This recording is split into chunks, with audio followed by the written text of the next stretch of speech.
1% or less actually make financial independence. So that means 99% of the people are living in a delusion. And if you ask them what are they going to do if I gave them $10 million, what would they do with their life? I guarantee you 2 to 8 million of that will be spent in less than a minute. Motivation is not a solution, it's a symptom. Well, I think that the first step is to dissolve your own shames and guilts and reasons why you don't deserve. Because a lot of people are sitting there beating themselves up. Anytime you set goals that are not aligned with your highest values and you then don't achieve because you give up on them, then you end up beating yourself up and think there's something wrong with you. Well, first of all, you want to find out whatever you've done in your life, how it served you, how it served others, and clear out any shame and guilt. Then you want to sit down and ask, what is it that you're really going to do? Because you're not going to get wealthy unless you're serving people. And if you're not dedicated to serving people, you have a fantasy called wealth. You need to make sure that you really have a value on serving people. You need to have a value on wealth, because if you don't really have a value on wealth, you'll spend it. If you have more of a value on spending it than saving it and investing it, it's going to keep going out the window. Because the money circulates through the economy from those who value it least to those who value it most over time. So you have to value wealth building more than spending. You have to value serving people more than just taking. And you have to be able to be dedicated to something that's really congruent with your values, or you won't stay with it. You won't build momentum and perseverance towards an accomplishment. And people who have a forced automatic savings in place and are willing to consistently study and research because they value wealth building. Warren Buffett by the time he was 11, he already read all the books in the Omaha, Nebraska library on wealth building by age 11. He was committed to the outcome. People are really committed to wealth building. They study it, they research it, they mentor under it, they apply it, they have forced savings and investment structures in place. They constantly are trying to serve people, and they want to build a business that lasts. What happens is every human being lives by a set of priorities, a set of values, things that are most important to least important in their life. Whenever they set goals that are congruent and aligned with their highest values, they become the most powerful and effective people they can be. This is when they're the most grateful, the most resilient. This is when they're most disciplined and most fulfilled in their life. Whenever they're living by lower values and trying to inject the values of others or minimize themselves and live by lower value systems, they procrastinate, hesitate, frustrate, and they become, you might say, victims of their history, not masters of their destiny. So you look at how people fill their space. You look at how they spend their time. You look at what they are disciplined about and focused on. You look at where they're most organized. You look at where they spend the most money. You look at what energizes them the most. You look at what they think about, visualize, affirm, and converse with others about most that is in line with what they're creating in life. Look at what they're inspired by, what their goals are, and what they love learning. If you look and find the common threads to those questions, it'll narrow down to what you're dedicated to and what you spontaneously can't wait to get up in the morning and do. Any individual that is setting goals, intentions, that are congruent and aligned with the highest values, they have the highest probability of being spontaneously inspired in the morning to get up and do it. So if you have an entrepreneur that's working in a business and they found what is most meaningful to them, they have found the tap dance to work energy that Warren Buffett describes. Now, in addition to that, an entrepreneur also has to find out what their targeted market's highest values are to make sure that they're providing a service that meets those specific needs.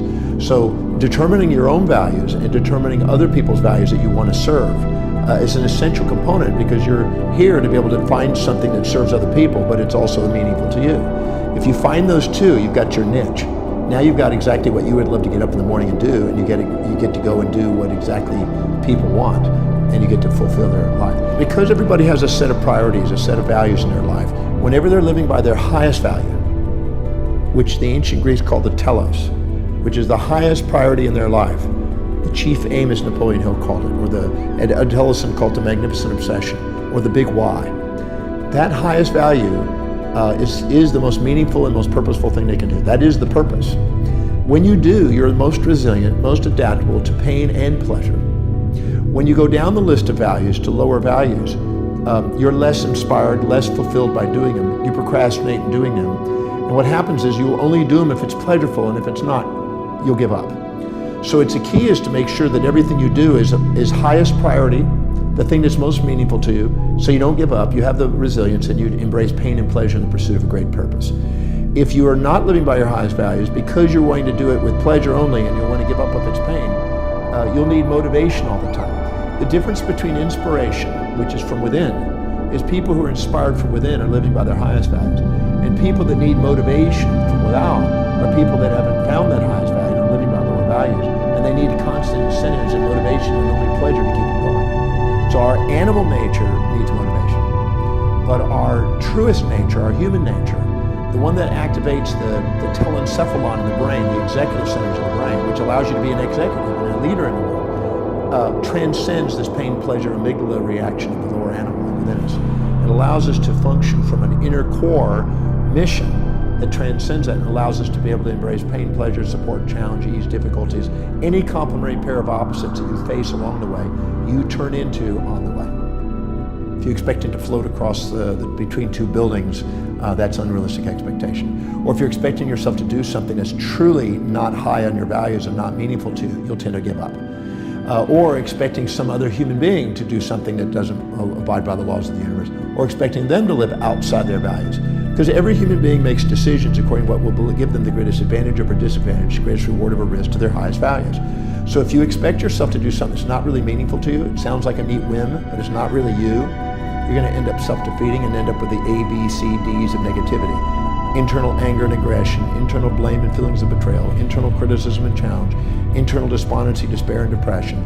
And these ABCDs of negativity that you internally have, which some people call negative self-talk and negative self-behavior, is actually a feedback mechanism to make sure we're setting realistic expectations that are aligned with our real values.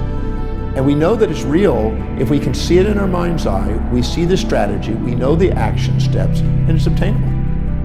Now, those are the keys. When you do, you have a realistic expectation, you keep showing effort and evidence of manifesting what you want to manifest. The wisest thing to do is start with simple goals that you achieve and train yourself to do what you say.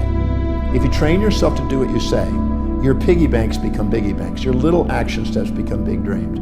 And if you live congruently with your highest values, you have the highest probability of achievement, and you won't give up on your goals. So if you set goals that are congruent, that are truly meaningful to you, and you start chunking them down into small enough bites, so you just keep doing things and keep rewarding yourself by accomplishing immediate steps, you'll end up manifesting things because you just strategize your way into the bigger game. So I always say that if you chunk the big project down into small bites and then down to everything that's within a time horizon and within your vision to see and do, you'll get it. You just stay with it long enough. If you stay perseverant towards an objective and exemplify action every day towards your objective, sooner or later everybody else kind of dies out and you're at the top. You just got to stay with it. Procrastination is a result of three primary things. It's an unclear vision. It is an unchunked vision. It means you're taking on too big a chunk without bringing it down to small enough bites that you can go and get it done. And it's not linked to your highest values. If you take the objective that you have, you make sure it is abide by the laws of the universe, it's doable. You make sure it really matches your highest values so it's linked. And the way you know that is if you can rattle off the reasons why you can do it and how it will help you fulfill your mission fluently. But if you're fluent, you're congruent. Then you basically make sure it's chunked down into small action steps you can do, and you micromanage until you've proven you can macromanage. That means you do it into small baby steps every single day. If I do this, I'm one step closer. If I do this the next day, I do it one step closer. Break it down into such small steps that it's by the inch, it's a cinch. If you do, you won't procrastinate. Procrastinate means that you've unchunked it, unlinked it, and unclarified it. I think that people who think they're going to be positive all the time are delusioned. Just like a magnet, it has two sides, and you have two sides. And the more you set up a fantasy that has only one side, the more you get depressed when it doesn't match your fantasy. So I'm a realistic guy that sets real goals in real time with a balanced orientation, and I accomplish more by doing it than setting up fantasies and then having nightmares. The real principle behind the law of attraction is not really metaphysical, as some would like to propose. If you're a woman and you're dedicated to children and you have 3 beautiful children and you walk in a mall, you're going to notice things related to children. You're not going to notice business materials. But if you're an entrepreneur and you're walking in a mall, you're going to notice business things. You're not going to notice children's things.